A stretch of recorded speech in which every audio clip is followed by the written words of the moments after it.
Hola queridos amigos, les damos la bienvenida a este su programa No tengas miedo.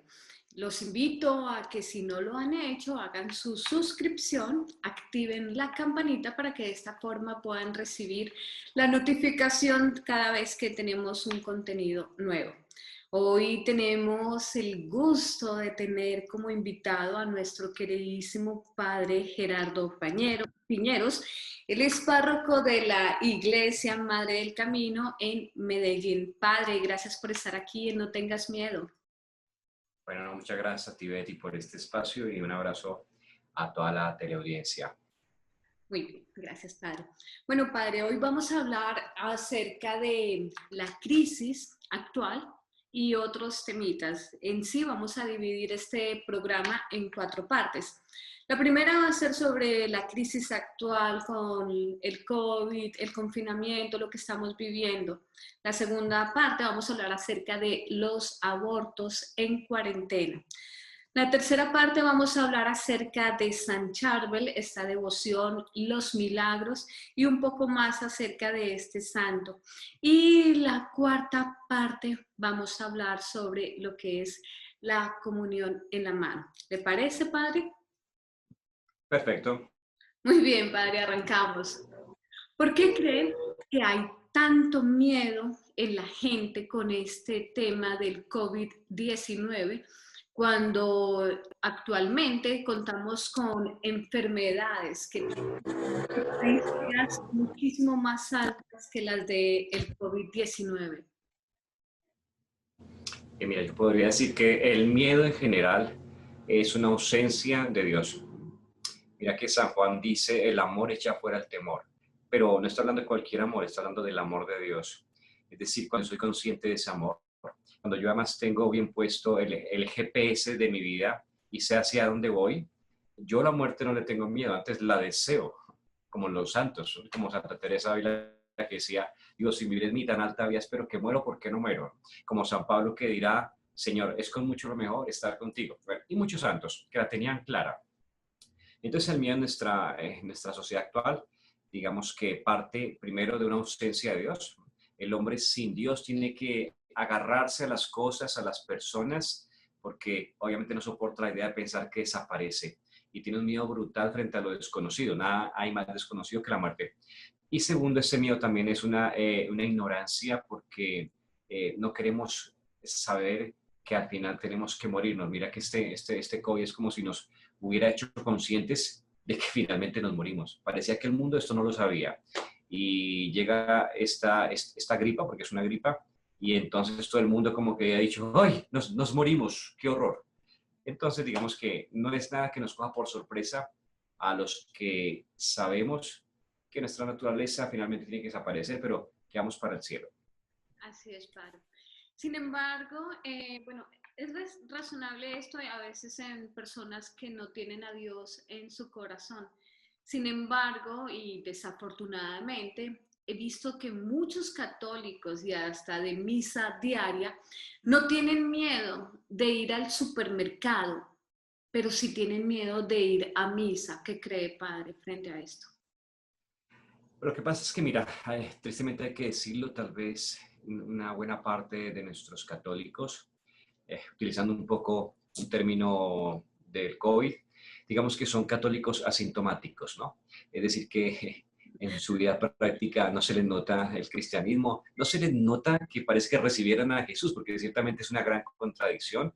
Decir que acaban de salir de la Eucaristía, de escuchar una palabra de vida, la palabra de vida, porque no es cualquier palabra, la palabra de Dios, que acaban de comer nada más ni nada menos que la misma divinidad y humanidad, carne y sangre de Jesús, pero al final tengan miedo de contagiarse, al final sigan amarrados a esta forma de vivir tan miserable, me parece a mí, porque ya que hay gente que justamente por el miedo al contagio se encierran 3 meses y se privan de abrazar a sus nietos, de abrazar a sus sobrinos, de respirar el aire puro, que como ya sabemos todos es lo que tenemos que hacer, eso es salud.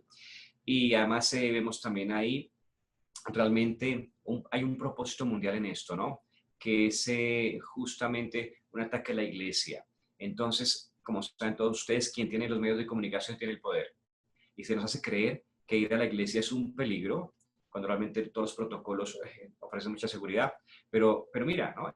Digamos que el ídolo de este mundo, Mamón, el dios Mamón, ese sí no contagia a nadie. Entonces fue una vergüenza ver estos viernes que hemos tenido aquí en Colombia, este día sin IVA, ver la aglomeración en ciertos supermercados, la gente saliendo con televisores, con electrodomésticos, ahí no había ningún distanciamiento social. Ahí parece que los miedos se acaban, ¿no? Con los ídolos de este mundo. Pero claro, ir a la misa sí es un peligro, es un contagio, y como todos sabemos, tenemos gobiernos que no solamente vulneran en muchos casos las libertades individuales, como es la libertad para yo ejercer mi derecho válido de buscar a Dios, sino que además son gobiernos que no les interesa lo religioso y tienen un propósito también, algunos muy sutil, otros más, digamos, descarado, de acabar la iglesia, ¿no? La iglesia católica fundamentalmente. Así es.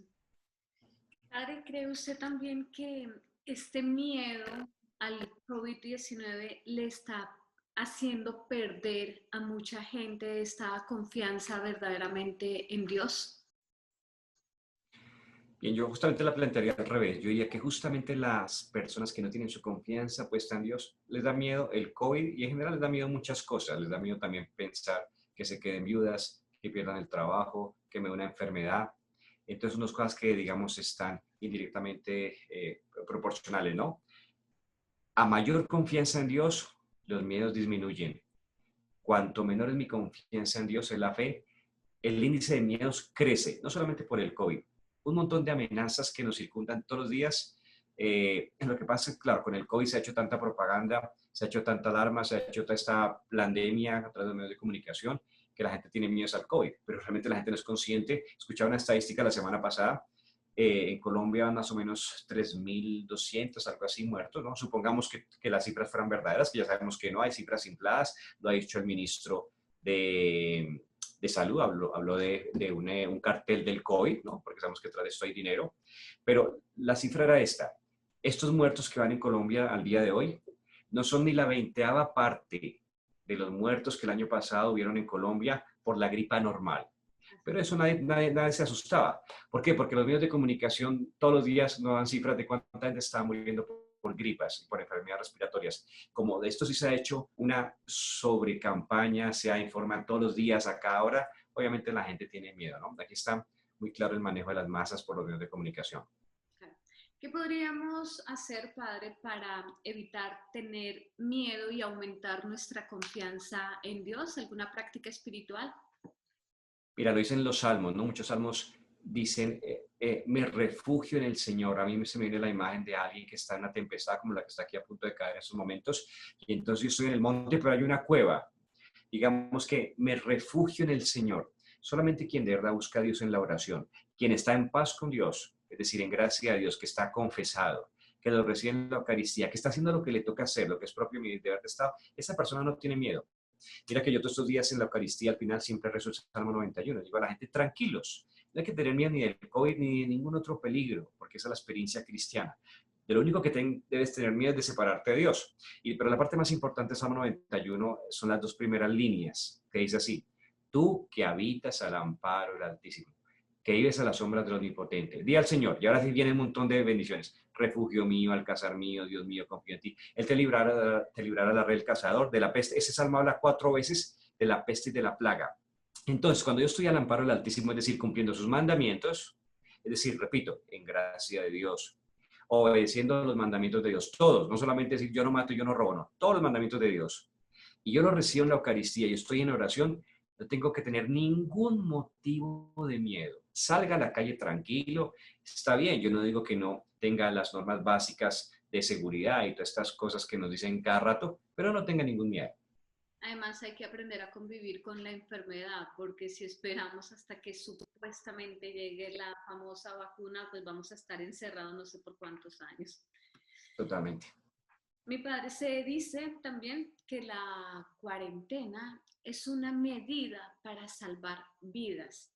Sin embargo, y desafortunadamente, en muchos países donde supuestamente justifican la cuarentena para salvar la vida del ser humano, están buscando leyes que puedan obviamente legalizar el aborto y ofrecerlo como un servicio esencial. ¿Qué opina frente a esto?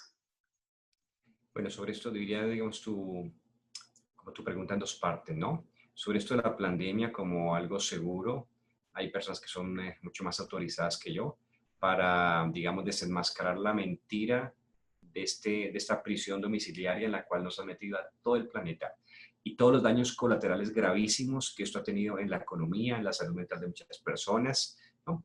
Hay personas muy autorizadas como allá en Argentina estás tú, Chinda Brandolino, esta doctora que es una eminencia para hablar de estos temas. Están economistas como por ejemplo allá también está Milei, que hablan de el mal manejo que se ha dado con esta supuesta pandemia de encerrarnos a todos en las casas y para la economía. Eso ya es una, que en ciertos países no se ha hecho así y lograron, digamos, superar el problema mucho más rápido que nosotros, ¿no? En Colombia, en todas partes, había un montón de empresas quebradas por este mal manejo, ¿no? Y ahora que supuestamente la curva ya va para arriba en su punto más alto, los gobiernos se han dado cuenta de que en Colombia, por ejemplo, dijeron, bueno, no podemos parar la economía. Es que eso se hubiera hecho desde el principio. En fin, te diría que con el tema del aborto y todo lo que se ha hecho en esta cuarentena, el aborto no paró. El aborto, incluso sacaron una aplicación aquí en Colombia, me imagino que en muchas partes la ven así, donde se le facilita a las personas abortar en su casa, ¿no? Y mira la falacia demoníaca de presentar el aborto como un servicio de salud, ¿no? No puede llamarse servicio de salud a una práctica donde entran dos personas en el hospital, en este caso están en su casa, y una sale medio muerta y el otro sale en una bolsa de desechos. A eso se le llama hoy salud pública. Esto es una defecio, esto clama al cielo, obviamente, justicia, y aquí queda desenmascarada el interés económico de unas multinacionales, porque ustedes sabrán que el aborto es un negocio que deja mucho más dinero que el narcotráfico. Y sabrán ustedes que la IPPF, la Planned Parenthood, tiene en el mundo más o menos 46.000 locales donde practican los abortos. En Colombia, el más célebre se llama Profamilia, ¿no? Creo que en Argentina es Casa Fusa. Y en otros países tienen otros nombres, pero son las mismas, digamos, son filiales de la IPPF.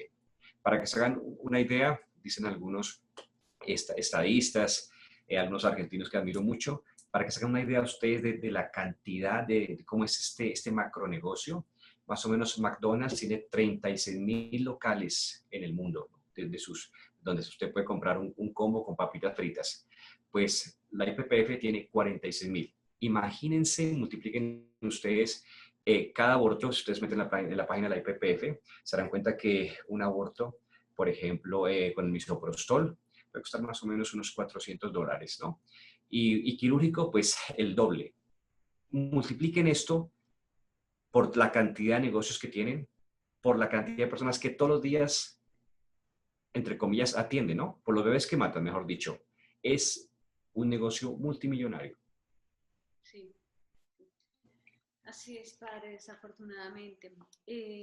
También, padre, en este momento hay muchas mujeres que dicen que si llegaran a quedar embarazadas en este momento, prefieren abortar antes que ir a un hospital y posiblemente contagiarse del COVID. Su opinión sobre esto, padre. Pero mira, es muy triste, te lo digo porque es otra cosa que no dicen aquí en Profamilia, ¿no? Y en estos centros de muerte. Las consecuencias que produce una mujer el hecho de haber matado a su bebé en su vientre. De esto no hablan, ¿no? Hablan un montón de falacias y mentiras, de que es un derecho de la mujer, de que tengo derecho a elegir sobre mi cuerpo, y otro montón, digamos, de mentiras, pero no dicen, no hablan sobre las heridas profundas, sobre el dolor que una mujer después tiene que llevar toda su vida por haberse practicado un aborto. Entonces, digamos que hay muchas otras salidas, ¿no? Si ese bebé llega de una forma inesperada, si tú no estás en condiciones de tenerlo por tu situación económica o por otros motivos, está bien, regálalo, dale una adopción, pero no lo mates, ¿no? Y me decías la segunda parte que me preguntabas. No, sobre el miedo que tienen estas mujeres al quedar embarazadas y contagiarse del COVID al recibir la atención hospitalaria. bueno, es otra de las mentiras con las cuales se publicita esta práctica, ¿no? Eh, pero no se dice que es mucho más contagioso cuando comenzó toda esta pandemia, por ejemplo. Mira qué curioso, se hablaba mucho sobre la comunión, por ejemplo, ¿no? Pero no se prohibió dar abrazos, dar besos en la primera etapa, por lo menos de este COVID, ¿no? No, son mentiras, son falacias. Realmente deberían decir, dele miedo de tomar una mala determinación en un mal momento. Y no hay peor, digamos, determinación para una mujer embarazada que acabar con la vida de su bebé. Eso sí debería darnos miedo, no el contagio.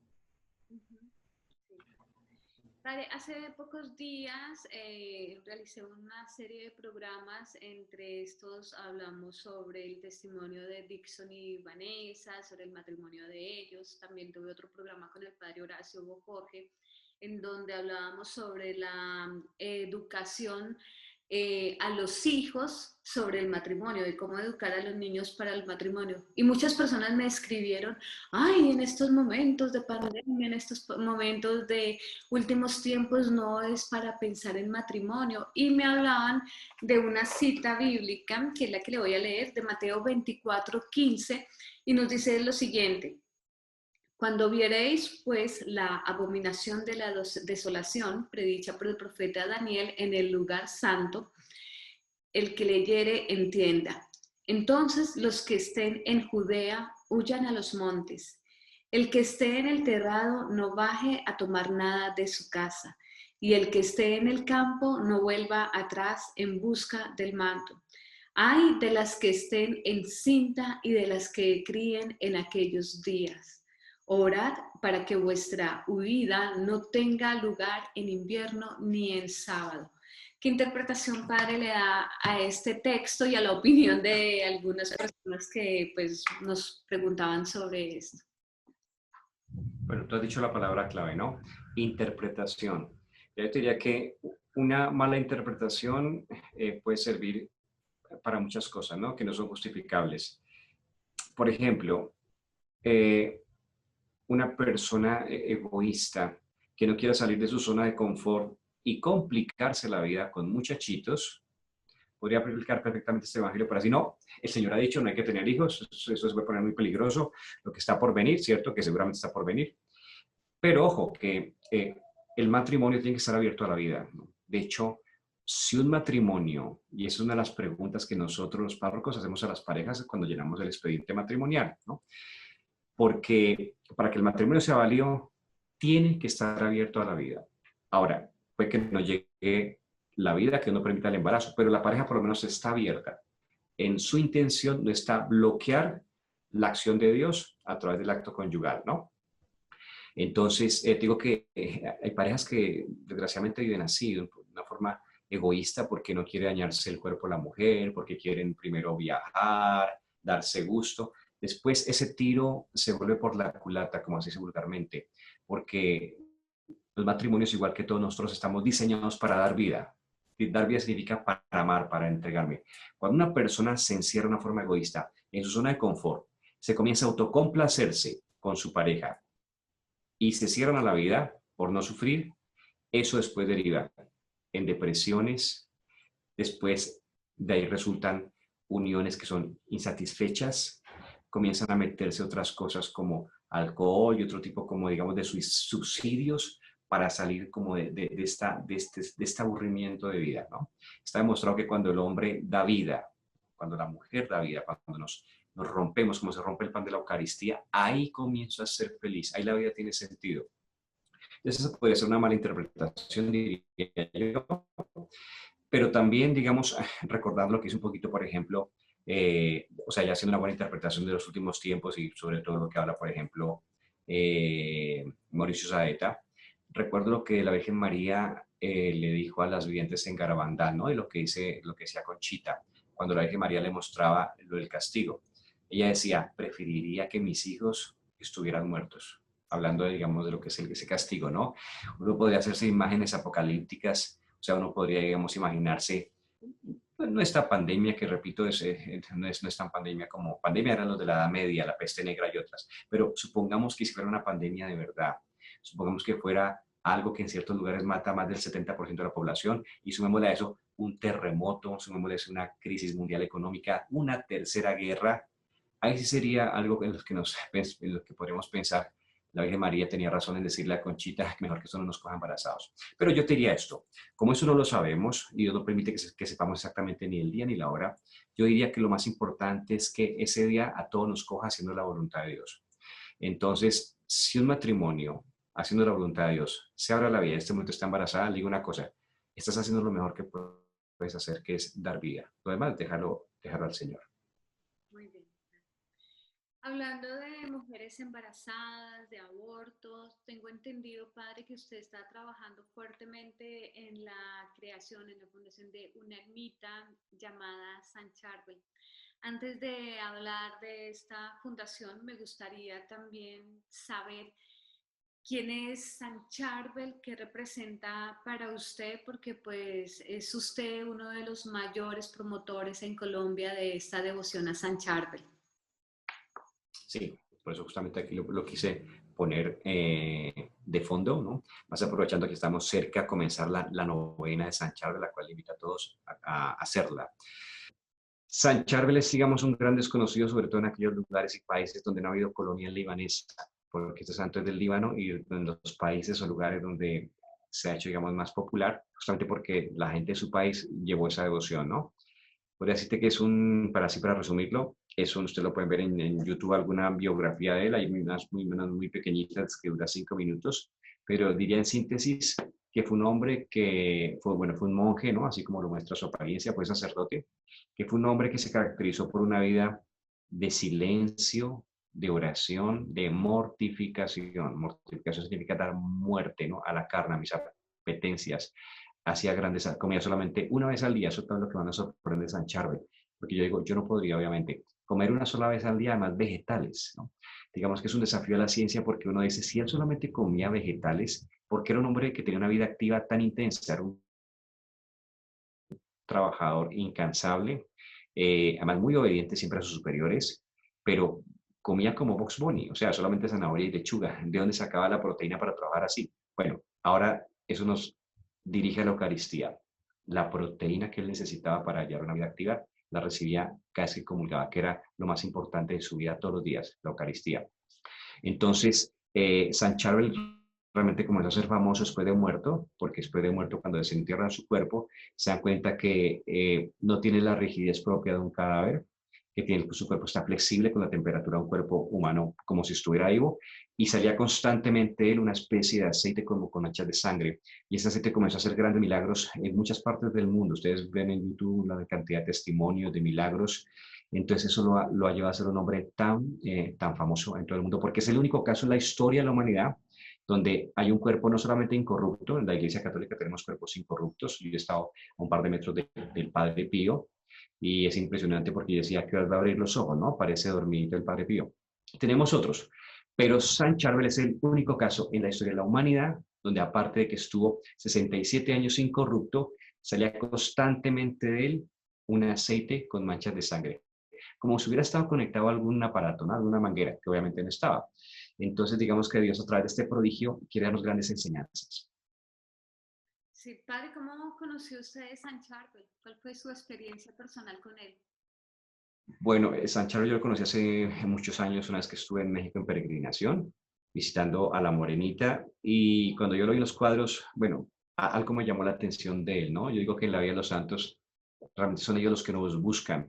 Llegué a Colombia, pero pues como sin ninguna intención de nada, pero sí sentí como que un amor a primera vista. Tengo un amigo muy querido que es artista, es pintor, y él me dijo, padre, quiero regalarle un cuadro, ¿qué cuadro quiere que le regale? Me lo dijo 2 veces, a la segunda le dije, bueno, está bien, pues píntate a San Charles, búscalo en internet. Se llama Juan, esposo de Martica, de nuestra fundación también, que ahora les cuento un poquito de esta fundación de San Charles de qué se trata. Juan lleva varios meses sin trabajo y pintando la imagen de San Charbel le llegaron 2 peticiones de trabajo. Entonces yo pensé inmediatamente, ya comenzó a hacer milagros San Charbel, fue el primer milagro que hizo con Juan. Después no lo pintó, yo pensé hacerlo para mí personalmente, ¿cierto? Bueno, no es esta imagen que tengo aquí, es otra que está en la parroquia, porque esa también la pintó Juan. Y entonces, cuando lo pusimos en la iglesia, lo puso la sacristana, yo no pensaba meterlo a la iglesia, pero ella lo colgó por iniciativa propia bueno, a mí no sé por qué no me dio rabiecita, sino que yo dije, bueno, pues lo puso ya que lo puso ya que. Ese día hice la Eucaristía normal y me acuerdo que era un lunes, el lunes celebramos el Señor de la Misericordia. Y después de la misa yo atiendo un par de personas y una niña que venía al otro lado de la ciudad me dijo, padre, ¿quién es ese santo que usted puso en la iglesia? Le dije, San Charbel, ¿por qué? Me dijo, porque yo anoche me soñé con él. Y yo dije, se soñó con él, es como si le hubiera puesto una cita a esta niña justo el primer día que lo pusimos en la iglesia. Le dije, sí, ¿qué soñó con él? Me dijo, yo lo vi como está en el cuadro, pero completo. Me cogió las manos, me las bendijo y me dijo, tenga fe, siga orando. Me sorprendió mucho y yo dije, no, hay que dejarlo aquí en la iglesia definitivamente. Y después comenzaron otro tipo de también de, digamos, de señales. Es cuando venían personas con temas espirituales complicados, digo, por brujería y este tipo de cosas. Y yo comenzaba a decir, San Charbel Maluz, San Charbel Maluz. Se desesperaban las personas, ¿no? Obviamente la persona no sabía que era San Charbel, porque ¿a qué suena para alguien que no conoce este santo? ¿Qué es el nombre Charbel? Bueno, podría ser el nombre de un champú, pero igual se retorcían, se desesperaban, se tapaban los oídos y comencé a darme cuenta entonces, y esta es la enseñanza más grande de la cual iba a hablar ahorita, la vida de este hombre es algo que desespera al diablo, que al diablo le da durísimo. Y es por eso lo decía un exorcista español, Antonio Fortea, decía esto. Los ascetas, asceta significa una persona que practica la ascesis, ascesis significa la mortificación, el ayuno, como el que pasaba, por ejemplo, horas arrodillado en contemplación, no dándose gusto a sus sentidos, a la barriga, a la vista, ¿no? Acariciándose, digamos así, consintiéndose, sino todo lo contrario, digamos más bien flagelándose. Cuando San Charbel muere, descubren que él tenía debajo de su hábito una especie de camisón, donde además tenía en unos orificios unas especies como de guijarros que constantemente le machacaba la carne, ¿no? Lo pullaba. Bueno, la enseñanza más grande es esta, para el mundo contemporáneo sobre todo, que si nosotros no nos mortificamos un poquito, no ayunamos, el demonio tiene poder sobre nosotros. Realmente esta enseñanza es del Evangelio, ¿no? Jesús lo dijo. Alguna vez que sus discípulos no pudieron expulsar un demonio, Jesús dijo, esta clase solamente sale con ayuno y oración. No dijo solamente oración, habló del ayuno. Entonces mira que estas palabras, ayuno, mortificación, ascesis, renuncia, sacrificio, parece que son palabras que están fuera del vocabulario de muchos hombres en el mundo contemporáneo. Y el Señor, a través de este milagro de conservar su cuerpo tantos años y este aceite, es como si nos recordara lo que nos dijo la Virgen María en Fátima hace 103 años. Dijo ella, son muchas las almas que se condenan porque no hay quien ore y se sacrifique por ellas.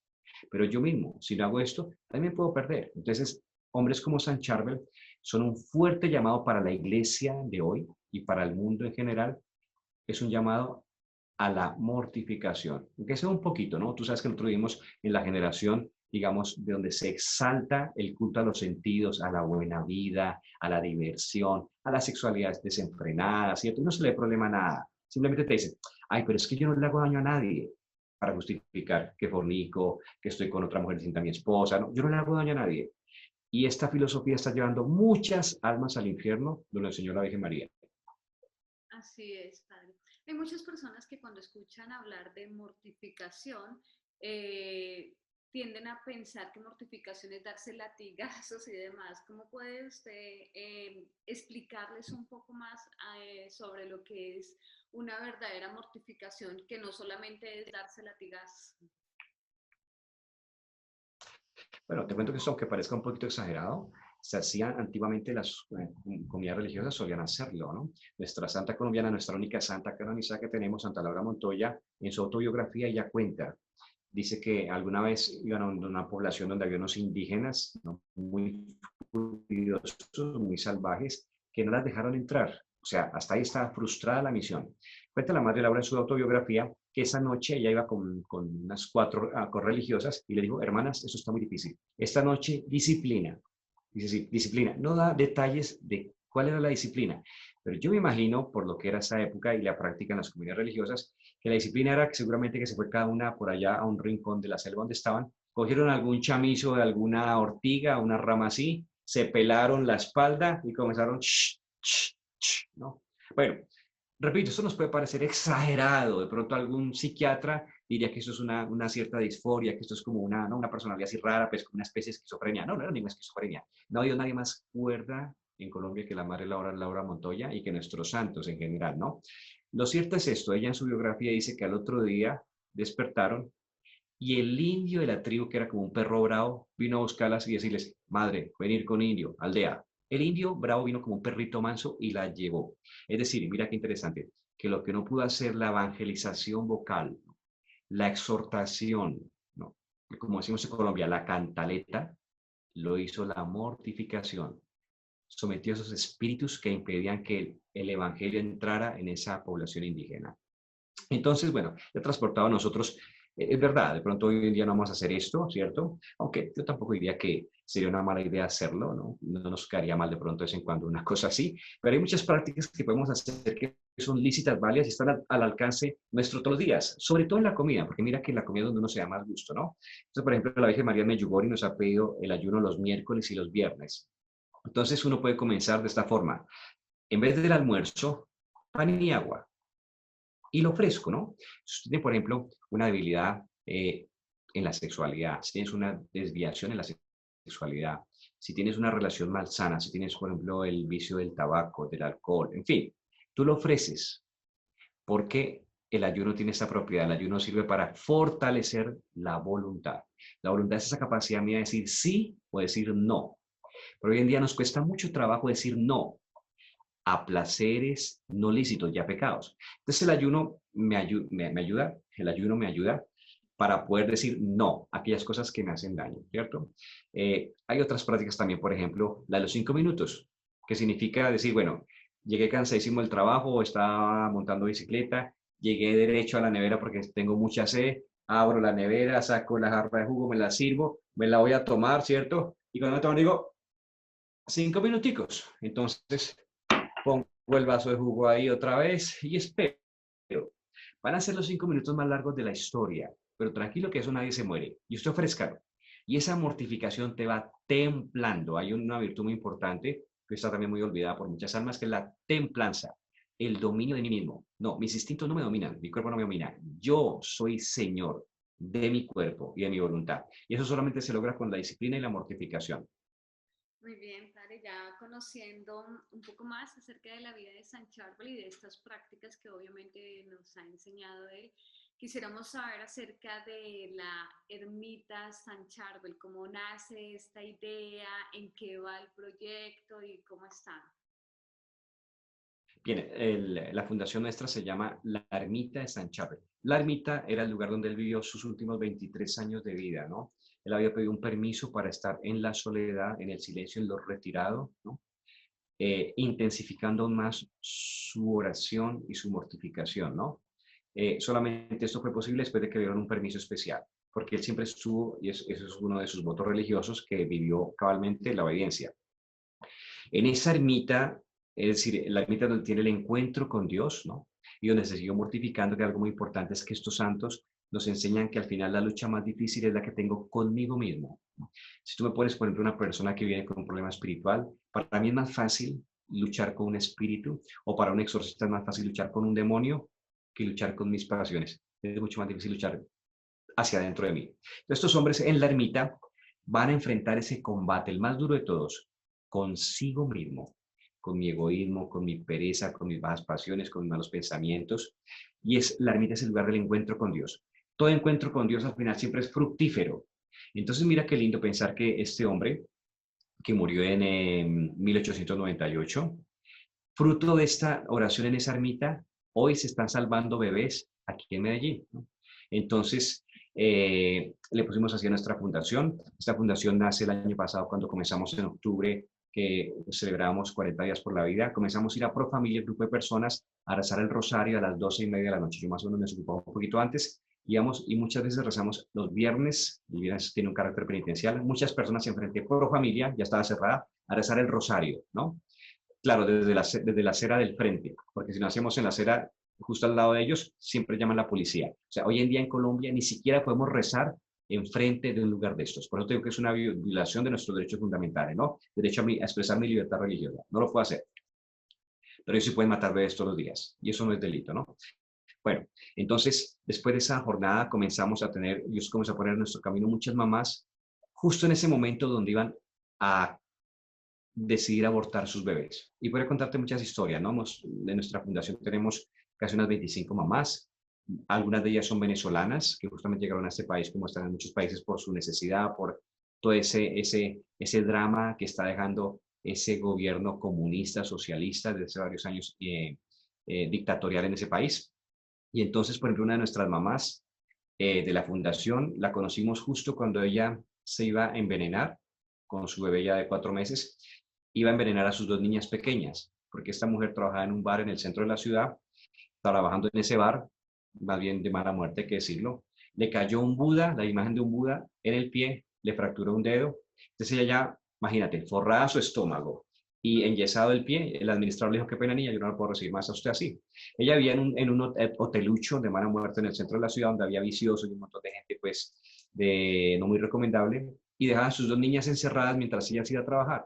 Pero al verse sin un peso y con varios días que tenía que pagar la pieza y no tenía y sin comida, ella tomó esa decisión. Me preguntas cómo, pero el Señor nos la puso justamente ahí en ese momento de nuestro camino. Obviamente le dijimos que no lo hiciera, le ofrecimos todo el apoyo del mundo. Hoy en día esa bebé, después quiero te paso una foto de las mamás, yo salgo cargando esa bebé. Es una bebé que nació hermosa. Esta mamá en Venezuela hacía trabajos manuales, alcanzó a arreglar un par de piñatas aquí, comenzó a ganar su propia platica. Le alquilamos una casita en el barrio donde yo vivo, el sector de Santo Domingo, y está saliendo adelante con sus tres niños. Se confesó, comenzó la consagración a Jesús por María, se consagró, y al final mira que esa historia de terror que el diablo seguramente le pintó a ella, de que no era posible de traer otro niño al mundo por su situación, ha terminado una historia de amor, como todas las historias de Dios, donde uno confía en Dios, como comenzamos, ¿no? La confianza en Dios. Así que esas historias de terror, de miedo, terminan en historias de salvación. Ujú. Padre, bueno, quiero decirle también a nuestros seguidores que justamente el padre Gerardo Piñeros ha sido el creador también, la capilla de adoración perpetua, la única capilla de adoración perpetua que existe en Medellín y que está ubicada en un barrio con grandes necesidades porque pues tanto a nivel social como a nivel económico tiene bastantes necesidades, donde está la parroquia del Padre. Padre, cuéntenos un poquito sobre esta labor tan bonita que ha hecho pues, con lo de la capilla y qué servicio espiritual le ha dado esta capilla a la comunidad en donde está ubicada. Sí, mira, podemos decir con orgullo que nuestra capilla ha estado abierta 24/7, todos los días del año, desde hace más o menos, ya llevamos con esa capilla 3 años, ¿no? Y en esa capilla hemos sido testigos de grandes milagros. Ni siquiera por la cuarentena la cerramos, ni siquiera el día que hubo toque y queda aquí en Medellín se ha cerrado. Si tú ibas a las 3 de la mañana, a las 2 de la mañana encontrarás 10 personas, 15 personas. Y nosotros sentimos en nuestro corazón que la Virgen María quería un lugar en esa parroquia donde su Hijo Jesús fuera adorado, ¿no? Constantemente. El único lugar que teníamos era un ropero, ¿no?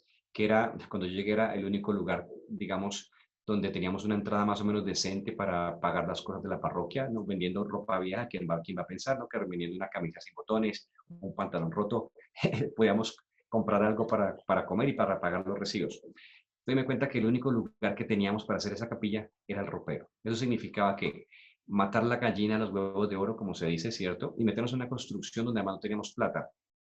Pero sabíamos que esto era voluntad de Dios. Y cuando algo es voluntad de Dios, hay que meterse y ya. Y Dios proveerá. Y así fue. Comenzó a proveer todo lo que necesitamos para la construcción de la capilla. Nos puso a Dixo, que contó el testimonio en tu programa, fue nuestro ingeniero. Hicimos 2 veces los planos. Bueno, finalmente nos lo aprobaron en la curia. Y desde entonces Jesús ha sido adorado siempre, día y noche. Hemos sido testigos de milagros, como por ejemplo una niña que una decía suicidar. No era del barrio, era otro lado de la ciudad, y antes de cometer el suicidio, como a las 12:30 de la noche, vio que estaba como una piecita alumbrada, vio que era la iglesita, y entró como para hacer la última oración. Entrando, ella traía un cóctel de pastillas en la mano, unas 10, 12 pastillas, que se las tomaba y ya quedaba, se moría, ¿no? Quedaba dormida, se moría. Y estando ahí en la capilla, comenzó pronto a temblar, a temblar, a temblar. un momento comenzó, se cae al piso, comienza a llorar, los adoradores del Santísimo ya la abordan, ¿qué te pasa, niña? No sé qué, bueno, ese se salvó una vida. Voy a contarte otro día, también jueves, es muy curioso que estas cosas han pasado los jueves, ¿no? Jueves eucarístico, jueves de Getsemaní. Una niña venía del centro, la perseguían para matarla. Ella estaba expendiendo droga y bueno, vino huyendo y cuando ella vio, iba en la buseta, se dio cuenta que estaba la capillita abierta, no era el secto, la niña no conocía esa capilla. Dice ella que no sabe por qué se tiró de la buseta y entró a buscar refugio ahí, ¿no? Ujú. Comenzó a llorar, decía mal vestida, bueno, también los adoradores la cogieron, niña, ¿qué te pasa? No sé qué, bueno, ya la guardaron. Al otro día la niña aceptó ser internada en una casa para poderse recuperar del vicio y esto, y haciendo los exámenes se dieron cuenta que estaba embarazada. Es decir, que esa noche no iban a matar a una, iban a matar a dos, y se salvó en la capillita de oración. Y voy a contar todos sin número de, digamos, de testimonios de milagros que pasan en presencia de Jesús Eucaristía. Yo siempre miro los milagros más lindos de los cuales yo he sido testigo. Yo he sido invitado a varias partes y he estado en varios países contigo, justamente, ¿no? Hay muchas veces en congresos y que nos han invitado.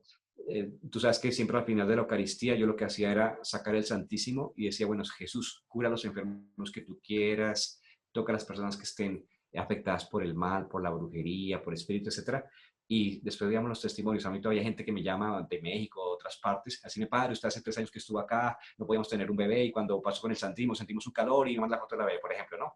Todo eso siempre pasa en presencia de Jesús Eucaristía. Así es. Muy bien, pues yo soy testigo directo de todo lo que acontece, de toda la obra tan bonita que realiza el padre Gerardo Piñeros en Medellín, de tantas cosas tan bonitas que hace y que ayuda a toda la comunidad.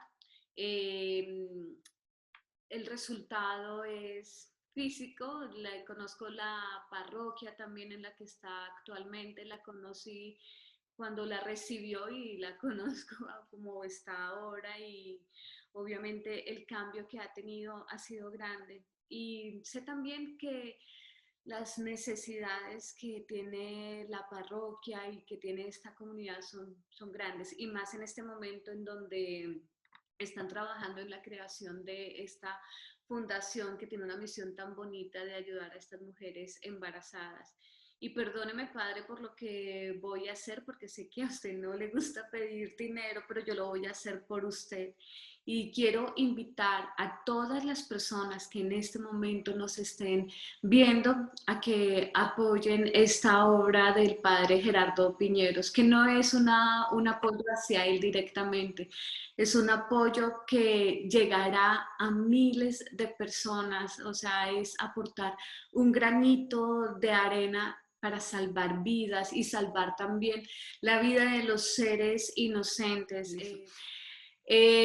Padre, voy a conseguir el número de cuenta en la cual podamos realizar alguna donación económica en Colombia. También nos ven muchas personas de Estados Unidos, de México, de aquí de Argentina y bueno, para todos hay oportunidad, los que quieran apoyar al padre económicamente o de otra forma, lo pueden hacer a través de este número de cuenta que va a aparecer y a nivel internacional ya, bueno, se comunican conmigo, me envían un correo electrónico y yo les remitiré el contacto directo del padre. ¿De qué forma podemos ayudarlo, padre? Bueno, gracias a ti ya que hiciste la cuña, la propaganda, porque justamente digamos que la necesidad nuestra este año es tener una casa, ¿no? Una sede. Nosotros hemos estado ayudando a estas mamás, pero digamos a distancia, y otros los domingos me reúno con ellas, celebramos la Eucaristía, las escuchamos, les damos cada una su mercadito, los pañales, lo que necesita. Pero digamos que hay mamás de estas que nosotros necesitaríamos sacar rápido a sus casas, por ejemplo, por temas tan delicados como es una que, por ejemplo, fue violada por su padrastro, ¿no? Y el padrastro estuvo en la cárcel, pero ya salió de la cárcel. Entonces, una niña así, hay que sacarla de ese lugar, ¿cierto? Y otras que tienen necesidades muy, digamos, también apremiantes y nosotros necesitaríamos una casa donde meter estas mamás y sus bebés. Entonces, si alguien conoce, ya que hiciste la propaganda, si alguno en Medellín tiene una casa que no esté necesitando, que tenga varias piezas, que no sepa qué hacer con ella, regálanosla, que nosotros la aceptamos con todo cariño. Claro que sí. Muy bien, padre.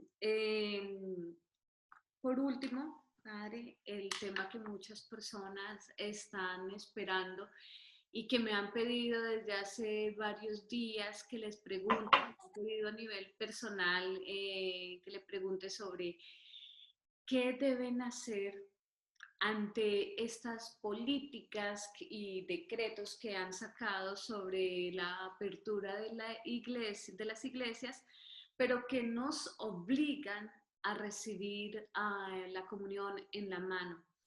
¿Qué hacer los católicos que realmente nos duele recibir a Jesús Eucaristía en la mano? ¿Qué opinión, Padre, y qué consejo nos da? Mm. Pero créeme que a mí también me duele muchísimo ese tema, ¿no?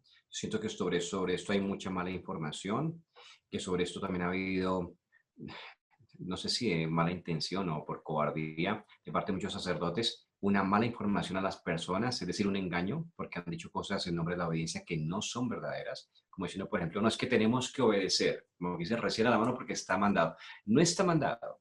Y yo lo remito a la máxima autoridad que hay en la Iglesia Católica, que es el cardenal Sará, que es el prefecto para la congregación de la liturgia y la disciplina de los sacramentos. Más arriba de él no hay nadie para hablar con autoridad de este tema que consideran los sacramentos. Ustedes lo pueden ver en las fuentes, busquen en YouTube y es que encontrarán entrevistas de él, documentos, donde dice claramente que en la Iglesia Católica tenemos dos formas para comulgar. La ordinaria, que siempre se ha hecho en la boca, y una de forma extraordinaria, que entró de una forma extraordinaria en la Iglesia, en la mano. Ningún sacerdote estaría autorizado para obligar a ninguna persona a recibir el cuerpo de Jesús en la mano, sobre todo cuando yo en conciencia no quiero hacerlo. ¿Listo? Y el cardenal Sará dice textualmente que eso es un abuso de autoridad. Aquí en nuestra diócesis, por ejemplo, nuestro arzobispo, Monseñor Ricardo Tobón, lo dijo públicamente, habló claramente de estas dos formas de comulgar que están permitidas, ¿cierto? Y él citó además a San Cirilo, me pareció muy lindo porque él dijo que más importante esto era recibirlo en el corazón. Pero también aclaró que sobre las personas que lo recibieran en la mano, que se tuvieran mucho cuidado con el tema de las partículas, porque en cada partícula, eso es doctrina que nosotros tomamos de Santo Tomás de Aquino, sobre el cual toda la iglesia construye la teología sacramental, ¿no? Es la toma de Aristóteles, además. Él dice, explica que en cada partícula, por más pequeñita que sea, está Jesús tan presente como en la hostia grande que tiene el sacerdote. Por eso, mi consejo personal es recibirlo en la boca, porque frente a lo que está permitido, yo tengo que buscar qué es lo que más le agrada a Dios, qué es lo que más le da gloria a Dios, cuál es la mejor forma de hacerlo.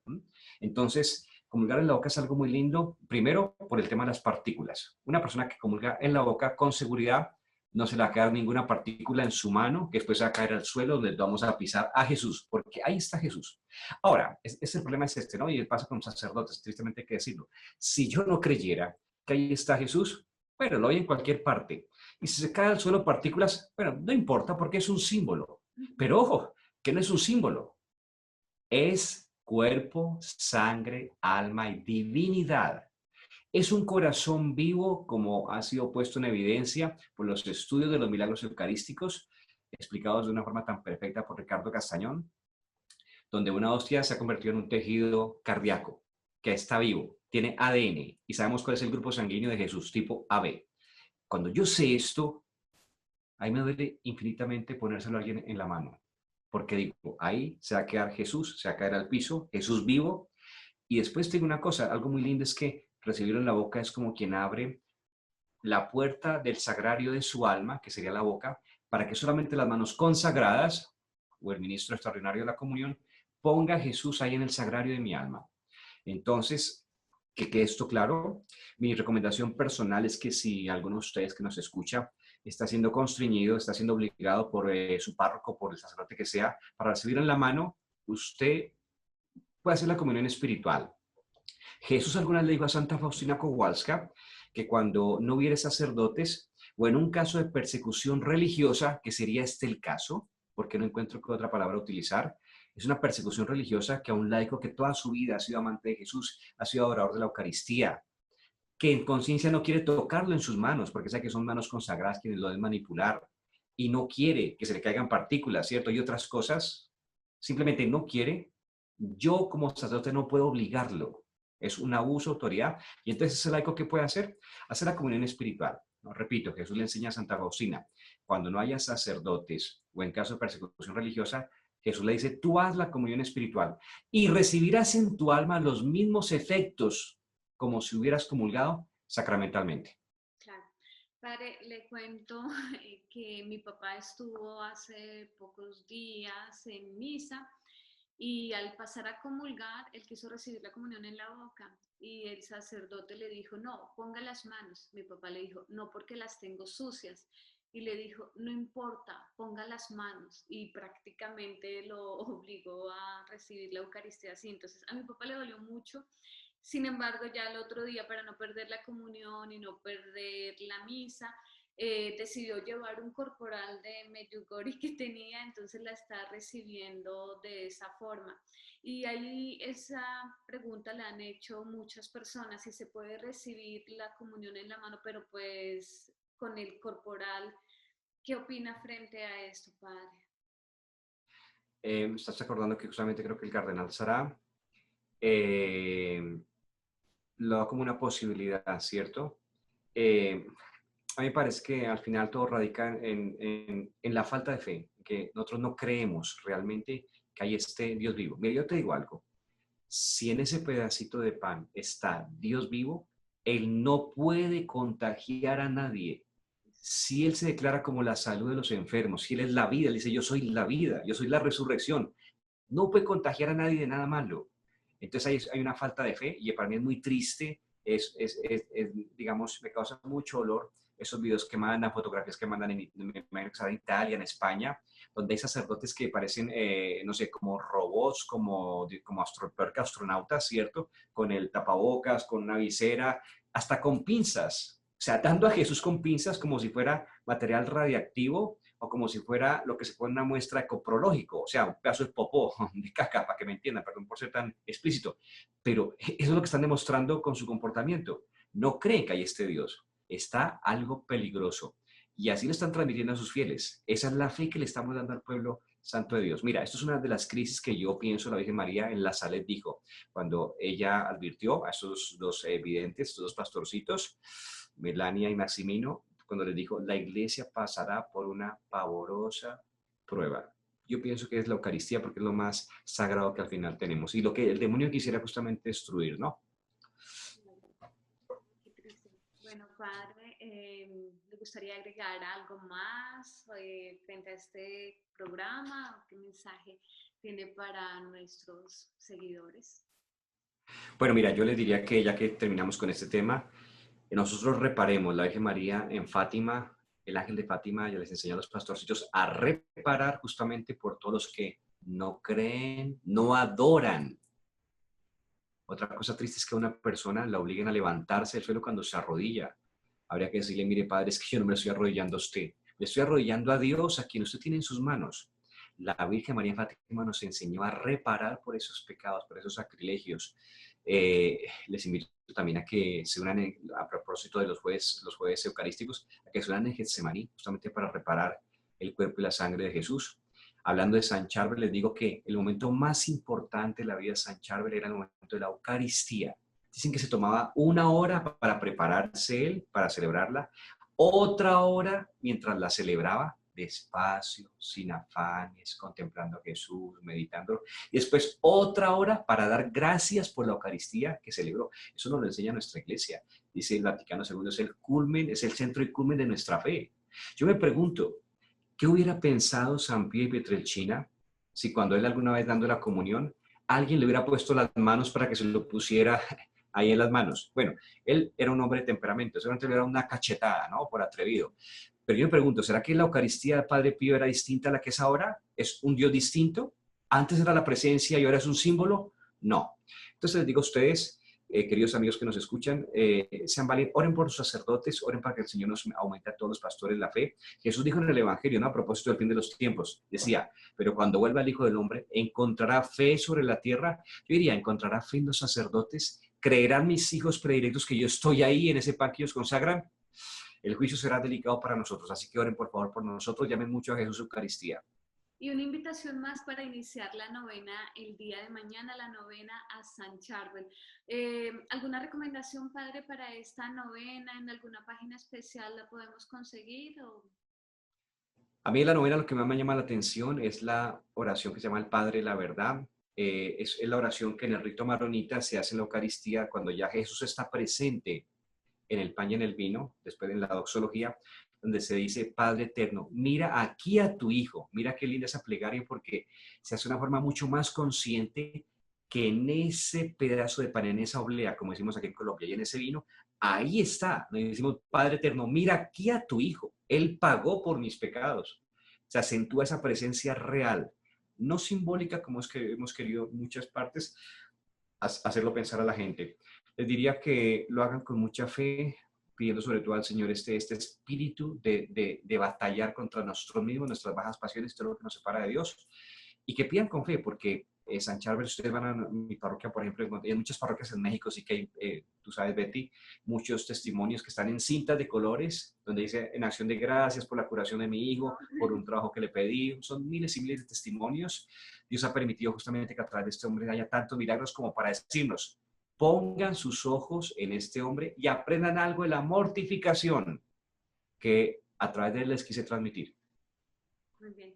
Bueno, Padre, muchas gracias. Gracias por aceptar la invitación a este programa y a ustedes, queridos amigos, también gracias por seguirnos. No olviden hacer su suscripción. Padre, ¿nos puede despedir también con su bendición? Claro que sí. Pidamos que ese Espíritu Santo nos acompañe y nos asista en estos tiempos de tribulación, tiempos, también hay que decirlo, de alguna forma de esperanza, si no lo decía un comunicador de los obispos estos días aquí en Colombia, por los desafíos que se presentan, pero pidamos al Señor firmeza para poder defender la verdad, la sana doctrina y lo más precioso que tenemos, que es su Eucaristía. Que la Santísima Virgen María nos cubra a todos con su manto maternal y a todos ustedes los bendiga. Dios Padre, Hijo y Espíritu Santo. Amén. San Charbel Magluf ruega por nosotros. La fiesta de San Charbel el 24 de julio, en algunos leccionarios aparece como San Cervelio, ¿no? Así lo traducen al español a veces, ¿no? Pero es el mismo, Cervelio o Charbel, Charbel Magluf. Bien, muchas gracias. Dios los bendiga. Un abrazo a todos.